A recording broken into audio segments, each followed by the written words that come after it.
Hello, everyone. Welcome to this episode of Monetizing Your Mental Capital. I'm your host, Will Christensen. We are sponsored by Seller Labs, one of the most amazing tools for new sellers getting out there and getting started, kind of one of the easiest ones on the block to use. Jana, welcome to the show. Thank you so much for having me. Jana, we open up the show every time with this question. Why would a seller, an Amazon seller or the like, who's interested in scaling their business, who's interested in growing and understanding more not only the nuggets inside their own business, but also this idea of monetization of mental capital, why would they want to hear from you? First of all, I have solid business. I have a fully remote team I run. There's an agency that runs 85 people. So this is something that, I could give advice on, like how you can manage and scale your team. I have two brands. I have an agency, and I'm not a US citizen. And this also complicates things a lot. So if I can do it, I think a lot of other people can do it as well. So you've been around the block a time or two. You have two brands. You also have an 85-person agency.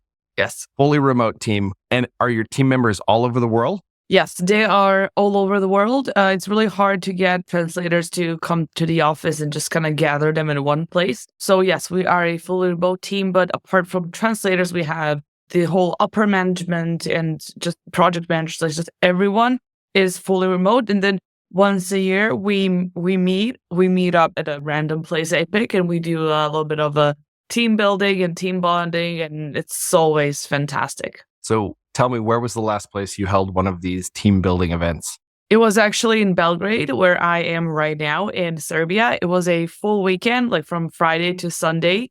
It was not all 85 team members, they couldn't all make it, but it was, I think, around 50, which was just fantastic. And I also saw some of them for the first time in person. They would be like, "Hey, this is me, Maria Templates," because that's her, like what her name is like on Slack. And I was like, "Oh my God, you're Maria Template." So it was really an extraordinary and very bonding experience. And I just have to say that from everyone that's been in our team now have been with us for at least 3 years. So there's like a really, really great connection with everyone in the team. They all feel like they belong somewhere. They belong to a team, which I'm really proud of, because usually translation agencies that would just hire freelancers for random projects and they wouldn't even know who they are. I have a list with all of their birthdays, pets, boyfriends, husbands, problems, all of that. So I kind of tend to use that list, just, kind of stay updated with what is going on and then reach out. Sometimes they're always very surprised by that. But this is like the team culture is something that you need to cultivate, because it can bring you so many good things, especially if you run an agency where your valuable team players stay longer. So tell me, you mentioned cultivating that in an agency's perspective. Do you do that with your brands as well? For your brand team members, do you have a list? Does the agency run the brands, or kind of how does that work? No, it's quite different, because the brand is just like I have a smaller team that runs both of them. They are not part of Wild Tea, my agency. I mean, we just started with these brands. We've been there for about 7-8 months. But Cool. Once we decide to expand and do more, then of course Wild Tea will jump right in, and then we're gonna do the expansion and everything. From this point, I have only one person that is really high up in the management in Wild Tea to tackle a little bit of both brands, and then I have some couple of other team members, but they only do for these two brands, not the agency. So I didn't want to use people too much of their time and just get in absolutely everything. I think if I had only brands, maybe I have 4 different brands, then yes, I would definitely hire the same people to run all brands, because why not? But these are, translators and some other team members in Wild Tea that do not have a lot of experience with other things such as PPC, such as shipping, freight forwarding, all of that. They don't have experience with that. So I didn't want to lose my time training them when I could hire someone that's already an expert in their own field. I think there's 2 nuggets there. One, a culture in your team is wildly important. Cultivating that feeling of family. Especially if you have a remote team. I think this will, stick out, and this will be very important to people who usually have a remote position. Their feeling of belonging somewhere, that somebody actually cares, that they're part of the team. This is something that is really important. And I think this is what was the glue of keeping all of them together with Wild Tea for such a long time. As you consider kind of what that's been like to cultivate a team and to create a culture around that, you mentioned this list of your people, and you mentioned you wrote down problems, boyfriends, pets, kids. What made you start that list? So my memory hasn't been great basically the last 10 years, I think. I mean, I do take a lot of mushroom coffee, but sometimes that doesn't even help. So when we were smaller, like we started about 5 years ago. And at the time I had maybe like 10, maybe 15 people tops. The first year, I think it was like 15, 16 of us. And then even then, it was really hard for me to keep track on who lives where, who does what, and this and that. But I was still talking to people on Slack. And then I remember I had someone who got in a fight with the boyfriend and couldn't deliver because of the deadline was, a little bit in the middle of this crisis. And then I wrote it down because this person came to me and she literally opened her heart and soul. And she spilled out like everything that she was going through. And it was really terrible. And I really wanted to reach out to her in a couple of days and see if she was doing okay. And then I wanted to make sure I don't forget that because I really wanted to, because it's really important from the human perspective and being a really good person, not like she's my employee, I'm her employer, but just like from a, like a friend's perspective. This is how I wanted to approach that. So I wanted to make sure I remember that. So I just opened a Word document and I put it down saying like, hey, reach out to her next Monday because of this and that. So I opened up that file and there was something else. And there was like, I think somebody had to take their dog to the hospital. And then, it was one of the other reasons it was like involving pets. So I was like, what's your pet's name? And this and that. And so I wrote it down as well. So little by little, I started like to fill out this document by random things. And then I would reach out to my team in like weeks' time and be like, hey, how's your dog? Or what's your situation with your boyfriend? How do you feel today? And so I realized that people really did not expect that.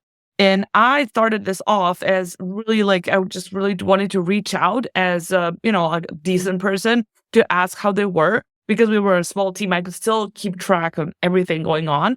And then I just kind of had this list. And then every now and then I would reach out and ask.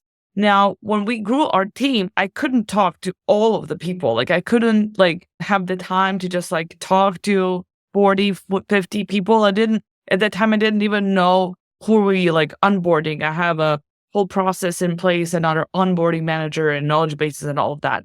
So I would always ask for the new translators or anybody that's joining our company to fill out this questionnaire as like, like a get to know you better questionnaire. And then we would know the birthday, pets, favorite country to travel to. So when they travel on a vacation, I would reach out and be like, oh, are you going to Madrid? Or somebody from the team would ask if they're going to Madrid because they filed it as their favorite city. And they'll be like, oh, no, but thanks for asking. Like they'll be surprised because they would totally forget that they filled this out in a questionnaire. It might sound like it's a trick, but it's not. It's, you want to feel that people are valued and then that you care about them. And then this is how you can show, this is like a factor of surprise that will cause an emotion and they will remember this. So I found this as being a really great tool in showing how you are a different employer than probably somebody else that they worked for. And then in this case, and this has happened a lot of times, sometimes like they would have lower salary than they had in a previous company, but they would stay because you value them more and you kind of made them feel as a valuable team member. So by building this emotion and this bond, you're going to make something unbreakable. And this is what they have been telling me every time when we have a team building, the way they would talk to me and then they would talk with each other. Sometimes not all team members would know each other in person, but they would bond so well. And then this is just, like great memories and great emotions that they take home. And they think like, wow, I really love Wild. Yeah, I really love my workplace. It's nowhere near anything I've ever worked. And this is what I've had a little like testimonial from some of my team members that they worked at. just because of these small details that other employers and business owners never think that are important. They're too busy with this and that. Well, if you write it all down, you don't have to lose a lot of time. Doing this, you can outsource it, give it to a team member or a manager or whoever leads your teams, and then have this written down. And then once in a while, you reach out saying, hey, how is this and that? And then they'll be really, really surprised and they will remember this. So it's interesting as you describe that, because there's a book that I love called The E-Myth by Michael Gerber. And this book talks about a woman who loves to bake pies. And it talks about how she gets into baking pies and then she becomes like a pie store owner. And by the time this consultant runs into her, who I think he's playing Michael Gerber, the woman is totally sick of baking pies. She is so burnt out. She can't see straight. She's just like, I used to love baking pies. I can't stand the smell of pies, because it's become a job that she owns, right? And it's just run her right into the ground. As he's describing some of the ways that you build your business, he describes a really interesting process. He describes this hotel, and the hotel has you fill out a questionnaire at the very beginning. And in the questionnaire, it says, do you like your coffee with 2 sugars, 1 sugar? Like, how do you like your coffee? It asks you several questions. Do you want the newspaper delivered? Do you like your bed turned down? Do you like warm sheets or cold sheets? Do you like a whole bunch of questions? Then when the guest wakes up in the morning, like there's a warm cup of coffee and like the newspaper is delivered, and there's just all of these things that are just spot on for the experience. And this was like the night before that they filled out this questionnaire. Right. And there are things on there that they're like, oh my gosh, like I feel so seen and heard and loved. Yes. Because I'm having my needs taken care of. And he talks about how like this world-class hotel is like this luxury experience because they've connected like the wants and needs of the individual at the beginning of the experience. And then they store those over time and they create that consistent positive experience. And I think it's fascinating because I think this goes on multiple. We were talking about hair earlier. We all have people that we go to where like, if I'm going to get my hair cut, I'm going to go generally to the same place over and over. Why do you do that? Because they remember generally how you like it. They remember your preferences. You feel seen, you feel loved, right? There's something about human nature where I think we love that. And I think what you've done here is pretty fascinating because you've taken an onboarding step that I think is a really, really powerful nugget. I've seen, like I have a few places that I write things down. Nowhere that is what I would call like bulletproof in terms of where that is. My brain's actually like going a billion miles an hour thinking about the system that I could design to like start to keep track of some of this. And I think my takeaway is going to be probably need to just put it in a doc to begin with. Yeah. So that it's got to start somewhere, similar to how it started. I started with the Word document. This is how I started. And then I, went to Google Sheets and then, ended up in something completely different. Okay, no, hold on. In something completely different. What did you end up in? What's it in now? It's still in Google Sheets, but now I put it into a Microsoft PowerPoint. And then when we have this end of the year evaluations on the whole team and everything, I cannot run like this for the whole team, like it's a Microsoft PowerPoint presentation. You can do it now with AI, with those, what's it called? AI carousel, that's the name of it. And then they can make like beautiful, just like carousels and PowerPoint presentations for you. So literally you just need like 5 different bullet points about this person and the picture. And then they create this beautiful, beautiful slides. And everyone is just like always constantly surprised because you don't know what's going to be in there, but everyone reacts positively. So this is actually super interesting because I think there's another nugget there. I've used a lot of the different tools that are out there, Prezi, and several others for the creation of your slide sort of stuff. And so I would love it if you just double check the name of that thing and we'll put the link in the show notes for your carousel generator. I've used a couple. It's called AI carousels. Okay. So literally AI carousels. Exactly. Nice. Okay. Thank you for taking a peek at that. So aicarousels.com, very, very curious. And there's another one it's rolling around in the back of my head right now. So I'm going to have There's so many of them. I test like 5, 6 daily. I love this newsletter called Superhuman. And then they always, roll out like 5 or 6 or 7 of those. And I'm like, oh, let's do this. And then like today I was just like thinking, like, I'm sure there's thousands of new ones just, rolling out every single week. We'll have to have you come back on a future episode. I do another podcast called Automation Hunter. And all I do on that podcast is hunt for new tools for different people, or we come against different challenges, and then I go to try to match it with the right tool. So a little bit of a tool junkie when it comes to digging into that. So I'm definitely going to go check out AI carousels and dig into that. So you've created this slide presentation, and I'm guessing it has a few nuggets in there for like what happened to them in the last year kind of thing, something interesting that's happened that way. Yeah, but I kind of connected with like, how they're doing a good job. So I would say, hey, did you know you did, 345 listings? And then some of our clients said this was about, you, and you did a great job, and they increased their sales in like 10% because of the brand that you worked on, for instance, or like the whole team worked on it. So that I picked let's say the German team, and then I said like, kudos to you and you and you and you, because you've increased this by 15%. I mean, I usually give them feedback throughout the year, but I kind of love to put it like, it's like in a graphic, so it's in front of everyone.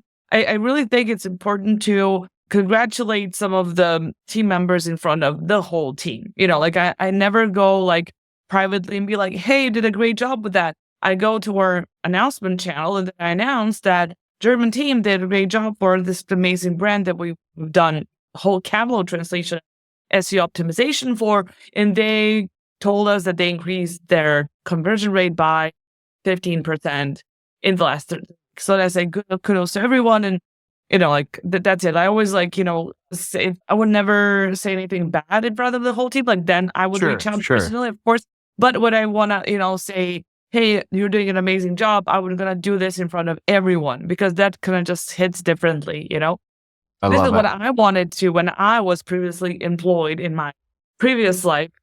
I wanted to, get all the credit for something that I was, was a good job done by me. And then when I built YLT, which is my first business, I wanted to create like this company where I set the rules, and I want to do everything that my previous boss never did. And what was one of the reasons why I left that company 12 years ago. Interesting. So this all started with you wanting to change the way that you interacted with those team members, because that other boss, it sounds like they didn't treat you like someone who was a valued member of the team. They treated you like... Exactly. I felt very underappreciated, and I was doing a really, really good job and saving so much money for my ex-boss. So thanks to my ex-boss, who was an asshole, I am now here, and I am today who I am. So thank you. Thank you, my ex-boss.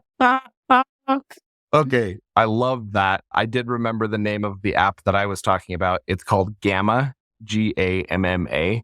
Okay. And Gamma does some really cool things where you can like describe the slides you want, and even describe what the edits you want to a specific slide, and it'll make the edits for you kind of in real time. Yep. So another cool tool, since you like tools, to take a peek at. On the note of past employers and feeling underappreciated, my bosses weren't quite to the a-hole level. Like they didn't quite reach that level. They were kind of my age. I'm 38. They were into their first business that they had owned. They'd made a lot of mistakes and had a lot of really bad employees. And I think a lot of that was kind of rubbing off into the culture. And so I came in and was making tremendous impact, similar to you. I had a job where I was doing 18 hours of manual copying and pasting each week. And I cut that down to 2 hours I taught myself how to code and how to do automations in Excel. And I remember going in and showing him it like, hey, this used to take me like 2 full days to create these reports. Watch this.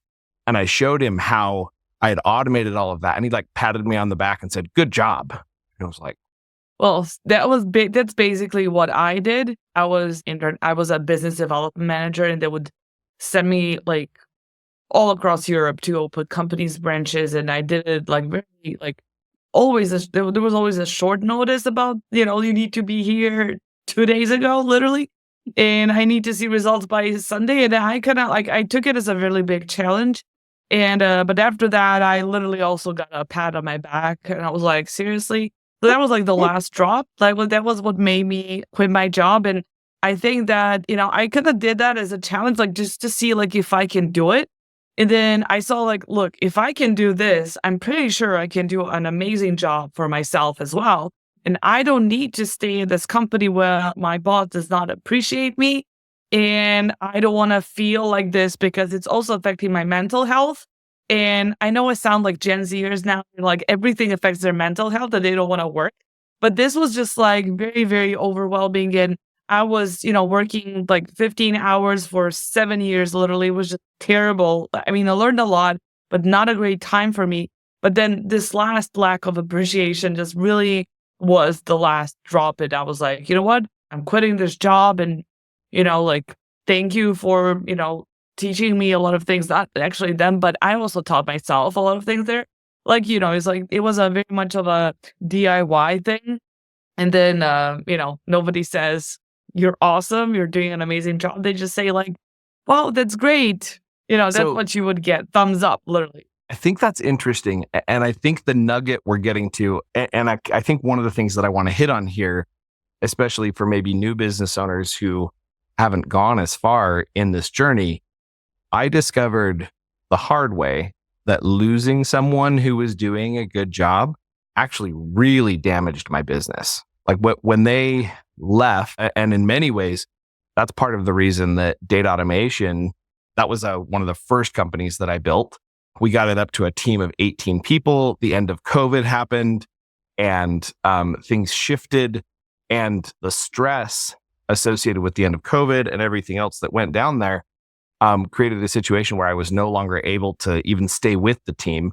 And so I had to like reduce my salary and go work on other stuff and put other people in charge. And now it's being run by Sierra, who was a member of the team at the time, which was great. But we went from a team of 18 down to a team of 4. And losing that many people brought it to its knees monetarily. Like, honestly, it's kind of surprising that we were able to keep the doors open when you lose that many team members.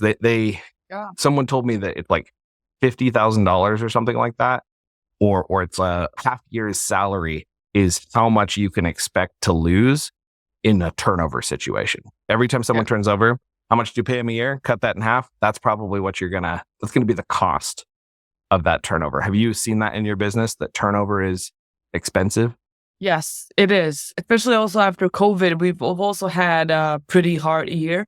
And I was like, till this day, I'm still grateful that we're still there. And now things have changed. Like, we're going pretty strong. This is probably going to be one of our strongest year after COVID year. But then after COVID, like, I was really, really worried and I was scared and I didn't know what to expect or what to do. And then I just went back to the drawing board and I'm like, look, like, I built this company. I can do this again. And then the most important thing I was the mindset that, if things are falling apart and you had something, you made something which worked and it worked for a couple of years, that even though things fall apart and you don't have this business, I'm sure you can take all that you learned and put it into another business and you can build something new from scratch. And this is what people do. This is what serial entrepreneurs do. And then a lot of people will ask you, like maybe your friends or family, like, if you, if you lost your contracts, all your clients, like you're down to like you and maybe another, person. And then friends and family reach out and they're like, oh, so you like, you like your business is a flop, or like, what are you going to do now? Like, you're literally filing for bankruptcy. Like, what are you going to do now? And then this is what people don't understand. Like, we're business owners and we build things. So it doesn't mean that like, what if my business failed? It's not the end of the world. It's not the best feeling in the world either. But what's going to happen is that you're just going to start all over and that's it. Some people, they go back to their office jobs, but other people just kind of start from scratch. And then they just take everything they've learned and, have some like, rule of thumbs that actually work for their previous business. And they put it into their new business and build it from scratch. And I know so many people that have actually built even more successful businesses because of all of the mistakes that they made And really, like, I've learned so much along the way, really, because, Hmm. like delegating, that was my number one biggest problem. But now I really, like, I don't think I work more than 2 hours a day because I've delegated most of my things. And then when something is really important, I jump in and I'm like, okay, I'll take this call, or I will do this, or I will double check something.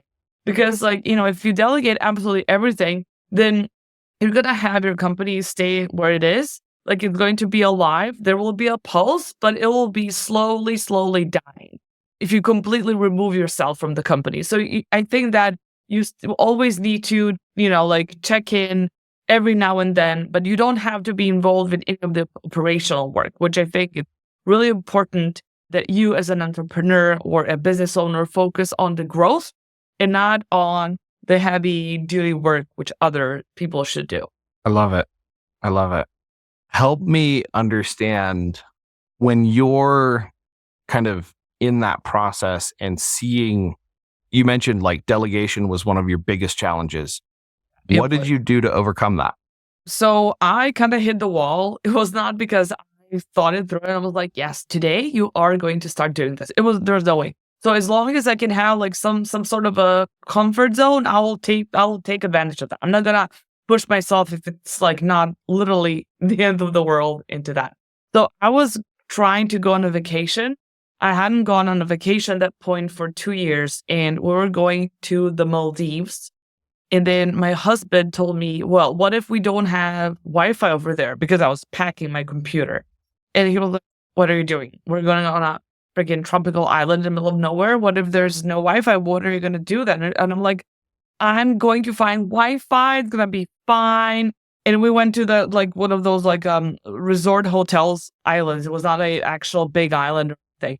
And then I thought, like, well, maybe what if he's right? Like, what if he's right? I'm gonna go on this vacation and I'm just gonna, not respond to any of the clients or anything. And at that point, I think there was like the first year of Wild Tea. I think there was maybe like 6 or 7 of us. We had maybe a couple of clients, but still every client for me was, like, so important at that point because it was my, it's my bread basically. Like, I needed to keep every single client I could get my little hands on, literally.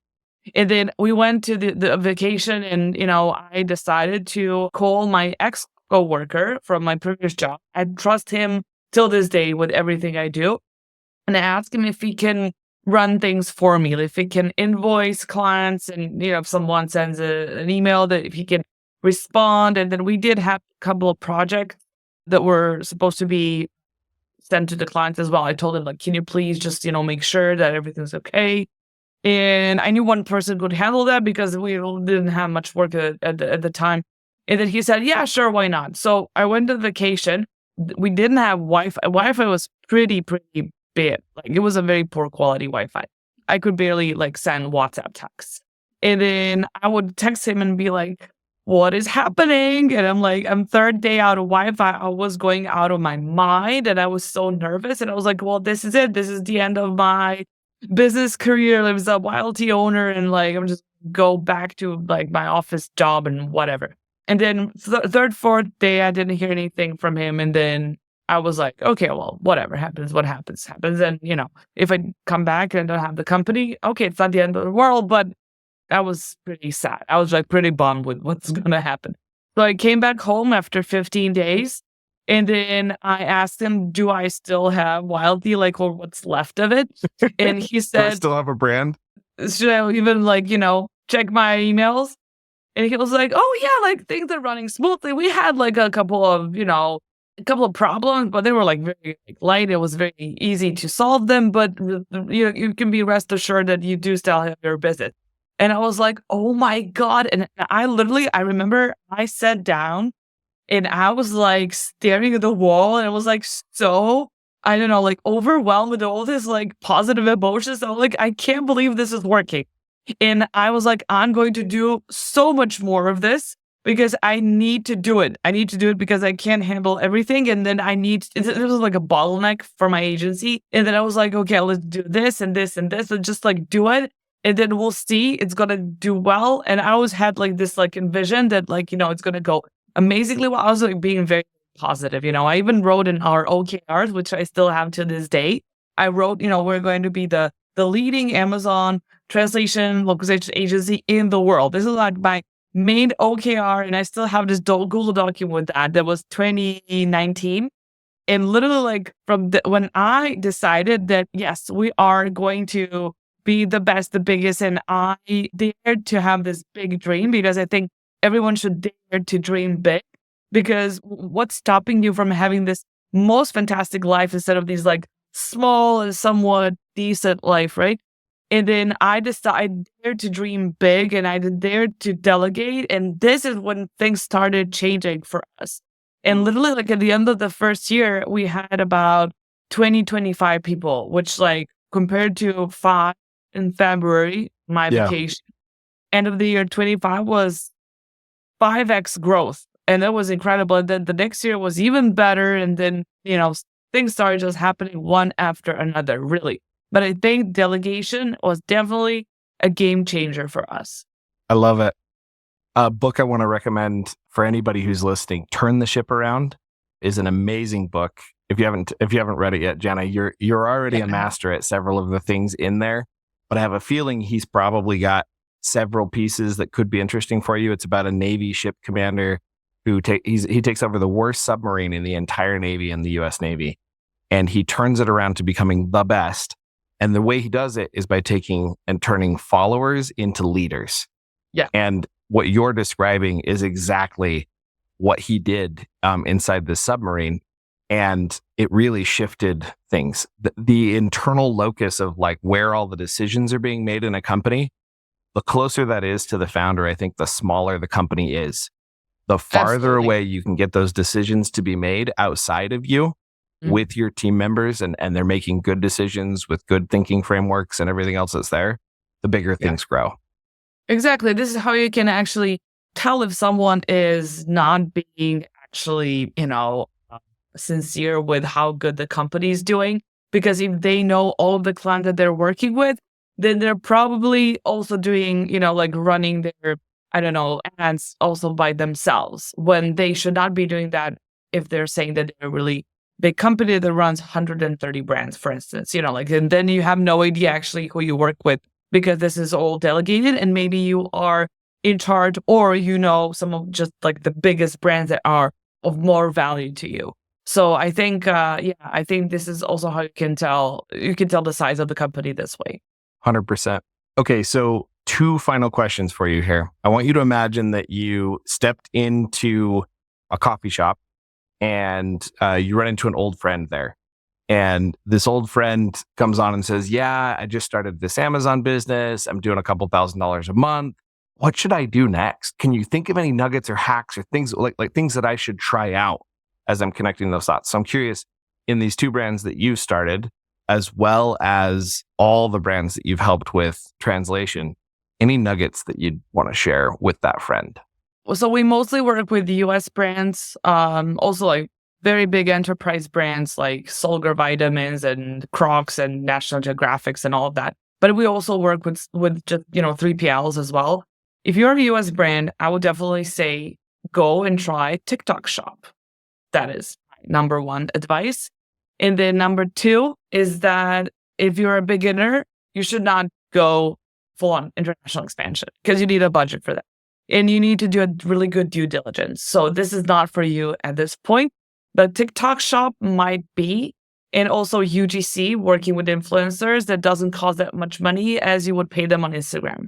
Because there are so many TikTok influencers that have millions of followers, and they would not ask for the amount of money that Instagram influencers would. So I would do that. I would go to TikTok Shop and I would take advantage of UGC as much as possible, starting today, literally. Love it. Love it. I think those are 2 amazing tips. I want you to imagine now that you could make a phone call back to that younger version of yourself, that version of yourself that's just coming off of that vacation, and she's having this epiphany like, holy crap, this business does not completely depend on me. Like, I thought it was all about me. And I'm now realizing this isn't about me, because my friend who really knew nothing about my business was able to kind of keep the lights on. And I could go relax. Like that's amazing. I love the story. Like you essentially hired a babysitter for your business. Yes, Um, I love this. Yes, this he was my nanny. He was keeping my business alive. Yeah. exactly. That's a business right there. Like we're the business nannies. We will take you go on vacation. We'll make sure the lights stay on. Yes, love that. This is a business idea that someone should do this.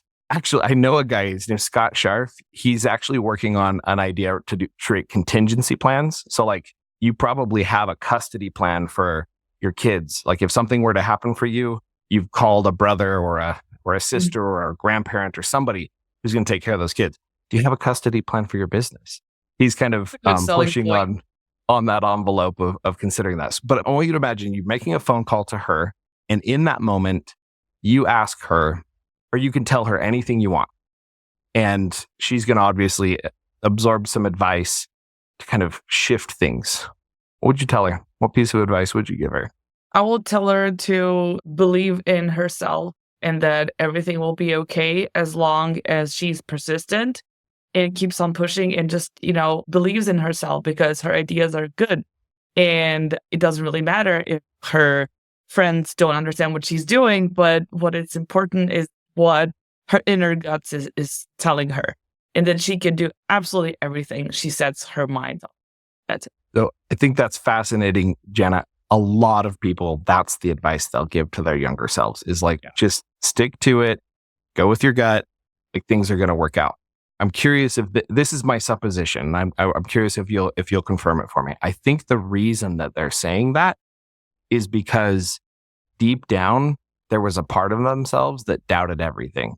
And deep down, they spent a lot of energy worrying that they were on the wrong path, worrying that things were not going to work out. And that anxiety and energy was really consuming for a large part of their lives. Would you say that that's the main reason you would tell her that? Yes, I absolutely agree. And also, I was sabotaging myself for a long time. And I would say, yes, anxiety, number one, and then worrying about everything, and then sabotaging myself and just putting myself down and never being on my own side. This was everything what I was experiencing for a very, very long time. And then later, maybe like 2 years into my business, I learned how to put a mask on it, just like pretend like it's not real, like in front of other people. I'm not going to use the phrase fake it till you make it, but I was kind of trying to pretend I got this. Like I'm fully aware of everything and I don't care because I'm the ruler of this universe, right? But then inside, I'll be just like little scared Jana that cries herself to sleep sometimes because she is so worried about this and that and everything you talk to with your therapist. Like this is what I had, and I also talked to mine about it. So I absolutely I checked all the boxes when it comes to all of these, like problems, anxiety, not sleeping, worrying, also not having a lot of money, making mistakes, losing profit. Everything hit me, and a lot of things hit me all at once, which was probably like the most terrifying thing one can imagine to be. But here I am today. I'm still alive and kicking. And I mean, you just push through, life gets in the way, then you do more things, and then you just, learn things and you overcome your obstacles at one point, and that's it. But I would say that perseverance is really, really, really important. I love it. I think you've nailed several of the different things there, connecting those dots. So final question for you. Any tips, tricks, hacks, or books you've come across in the last year that you think young new business owners might be interested in consuming or connecting with? Any books that you wish you would come across sooner? Yeah, unfortunately, so I have a bachelor and master's in languages and literature, and I speak 5 different languages. So my background is actually in languages and translations and literature. And I've read so many books in my life, but ever since I started my business, I haven't read more than 2 books, I think. And this is such a sad fact. But after Napoleon Hill, I haven't read a single book, and I read Atomic Habits. That's it. Hey, So that sounds like a recommendation for Atomic Habits. yes, I love Atomic Habits. I love that book because also I deal a lot with, modern society's problems, which are ADHD, sleep deprivation, self-doubt, the lack of dopamine. I'm like literally made of these problems. So I had to read a little bit of, this and that to educate myself on the methods that I could use, to kind of, that I struggle with and overcome. I have really a short attention span and all of that. So this is what I've been struggling with my whole life. And then Atomic Habits kind of taught me that it's okay to do just, small thing, just read half the page of the book or, just finish that glass of water. It's fine, one at a day, and it's okay. Nobody's gonna go anywhere, and nothing's gonna happen. And you have a lot of time. You've had all this life to not drink water, but you can start drinking it now, and it will not be too late.